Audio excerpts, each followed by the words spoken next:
বন্ধুরা, আমি স্বাতী। আপনারা দেখছেন স্বাতী রান্নাঘর। আজকে আমি বানাতে চলেছি সম্পূর্ণ নিরামিষভাবে কাঁচকলার কোপ্তা। তো চলুন কিভাবে বানায় দেখে নিই। দেখো বন্ধুরা, যেহেতু কাঁচকলার কোপ্তা বানাবো তার জন্য প্রথমে আলু আর কাঁচকলা খোসা সমেত অর্ধেক করে কেটে নিয়েছি। কেটে ভালো করে ধুয়ে নিয়ে প্রেসার কুকারে দিয়ে দিলাম।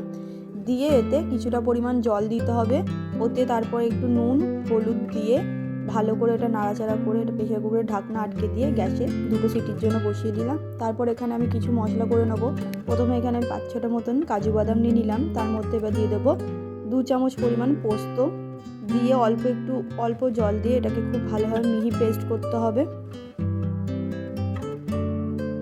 তারপর এখানে আমি আরেকটা মশলা করে নিচ্ছি। প্রথমে এখানে দিয়ে দিলাম কিছু পরিমাণ আদা কুচি, তারপর দিয়ে দিলাম একটা গোটা টমেটো, তারপর দিলাম 4টে মতন কাঁচা লঙ্কা, দিয়ে ওতে 1 চামচ মতন ধনে ছোটো চামচের আর 1 চামচ মতন গোটা জিরে দিয়ে অল্প একটু জল দিয়ে এটা খুব ভালো করে পেস্ট করে নিতে হবে। এটা যেহেতু সম্পূর্ণ নিরামিষ ওই জন্য সব নিরামিষ মশলা। তারপর একটা গ্যাসে ফ্রাই প্যান বসিয়ে দিয়েছি কিছু গুঁড়ো মশলা শুকনো ভাজা মশলার জন্য। প্রথমে দিলাম 1 চামচ মতন জিরে, 1 চামচ মতন ধনে আর কিছু পরিমাণ সাদা গোলমরিচ আর কালো গোলমরিচ দিয়ে এটা হালকা ভাজা হয়ে গেলে ওটাকে হামল দিস্তায় গুঁড়ো করে নেবে। আধ ভাঙা মতন করলেই হবে। তারপর এখানে 2টো সিটি আমার হয়ে গেছে। কাঁচকলাগুলো দেখো সব একটা একটা করে এবার খোসাগুলো ছাড়িয়ে নিতে হবে।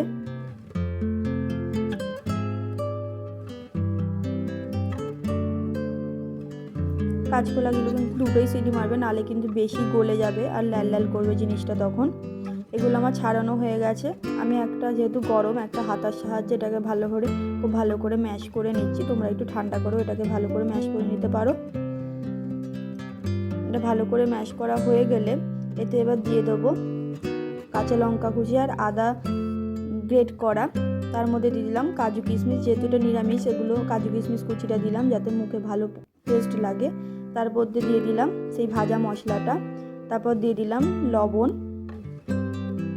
তারপর এতে দিয়ে দেবো হলুদ গুঁড়ো, তারপর দিয়ে দেবো শুকনো লঙ্কার গুঁড়ো, দিয়ে এতে কিছু পরিমাণ বেসন দিতে হবে। বেশি নয়, একটু অল্পই বেসন দিতে হবে, যেহেতু এটা একটু নরম আছে, একটু শুকনো শুকনো করার জন্য বেসনটা লাগছে। তারপর এতে দিয়ে দিলাম অল্প একটু চিনি দিয়ে এটা খুব ভালো করে মাখতে হবে।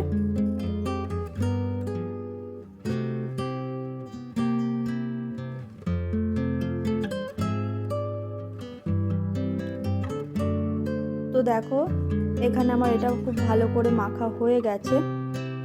এবার এটা আমি হাতে একটু সাদা তেল বা ঘি মাখিয়ে নিয়ে এবার একটু একটু করে নিয়ে তোমাদের মন পছন্দ মতন এক একটা শেপ দিয়ে দেবে। আমি আমার পছন্দ মতন শেপ দিয়ে নিয়েছিলাম। ঠিক এভাবেই যে শেপ দিতে হবে সেমন কোনো ব্যাপার নেই, তোমরা তোমাদের পছন্দ মতন শেপ দিয়ে নেবে। আর হাতে কিন্তু অবশ্যই ঘি বা তেল লাগিয়ে নেবে। তারপর গ্যাসে কড়াই বসিয়ে দিয়েছি, তার মধ্যে দিয়ে দিলাম সর্ষের তেল। তোমরা যদি তাও এটা সাদা তেলও করতে পারো। তারপর একে একে কোফতাগুলো ভাজার জন্য দিয়ে দিচ্ছি। আর গ্যাসটা অবশ্যই মিডিয়ামে রাখবে, বেশি হাই ফ্লেমেও নয় আবার বেশি লোয়ে নয়, মিডিয়ামে রাখলেই হবে।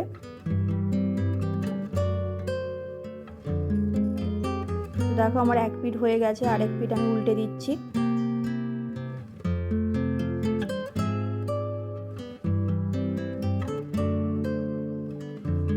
দেখো এখানে আমার কোফতাগুলো ভাজা হয়ে গেছে। এবার আমি এগুলোকে একে একে তুলে নেব।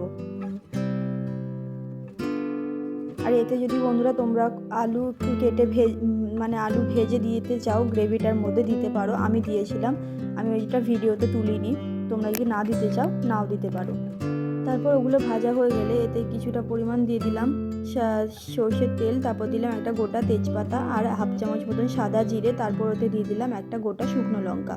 দেওয়ার পর আগে থেকে বেটে রাখা মশলাগুলো দিয়ে দেবো, আদা ধনে জিরে কাঁচা লঙ্কা আর টমেটো বাটাটা দিয়ে এটা ভালো করে একটু ভেজে নিতে হবে মশলাটা। তারপর বন্ধুরা এতে হলুদ গুঁড়ো আর স্বাদ মতন লবণ দিয়ে দেবে, ওটা আমি ভিডিও ক্লিপটা নিতে ভুলে গেছিলাম।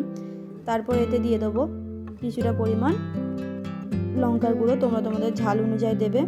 তারপর এটা দিয়ে খুব ভালো করে মশলাটা কষে নিতে হবে যতক্ষণ না মশলা থেকে তেল ছাড়ছে। দেখো এখানে মশলাটা ভালো করে কষানো হয়ে গেছে। তারপর এতে দিয়ে দিলাম আগে থেকে কাজু আর পোস্ত বাটাটা। দিয়ে এটা খুব ভালো করে নাড়াচাড়া করতে হবে, নাহলে কিন্তু নিচে লেগে যাবে। আর গ্যাসটা অবশ্যই মিডিয়ামে রাখবে, নাহলে কিন্তু কাজু পোস্ত বাটাটা ধরে যাবে। তারপর একটু এটা ঢাকা চাপা দিয়ে দিলাম।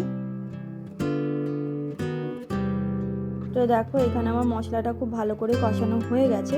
তারপর আমি আগে থেকে আলুটা ভেজে রেখেছিলাম, তা দিয়ে দিলাম। তোমরা যদি চাও আলুটা ভেজে দিতে পারো, আমি আর ভাজাটা ক্লিপটা নিইনি। তোমার যদি ইচ্ছা হয় দেবে, না হলে নাও দিতে পারো। তারপর এটা একটু সেদ্ধ হতে দিলাম আলুটা ঢাকা চাপা দিয়ে মশলার সাথে। মশলা থেকে যখন পুরোপুরি একদম জল শুকিয়ে গেছে, তখন এটা একটু নাড়াচাড়া করে দেখো একদম কষা কষা হয়ে গেছে। তারপর এতে জল দিয়ে দেবো। তোমরা তোমাদের গ্রেভি অনুযায়ী জল দেবে। জলটা দিয়ে একটু নাড়াচাড়া করে নেবে।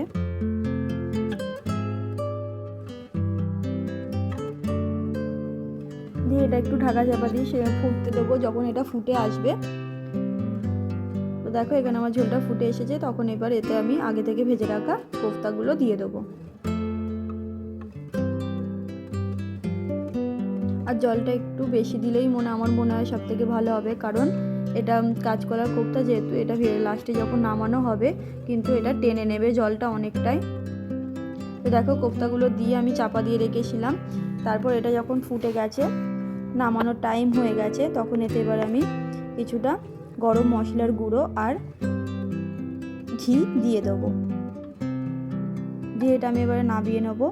তো বন্ধুরা, তোমরা অবশ্যই কিন্তু এই রেসিপিটা নিরামিষ দিনে বাড়িতে বানিয়ে খেয়ে দেখো, আর কমেন্টে আমাকে জানিও কেমন হয়েছে। ভিডিওটা যদি ভালো লেগে থাকে like, comment, share and subscribe করে দিও।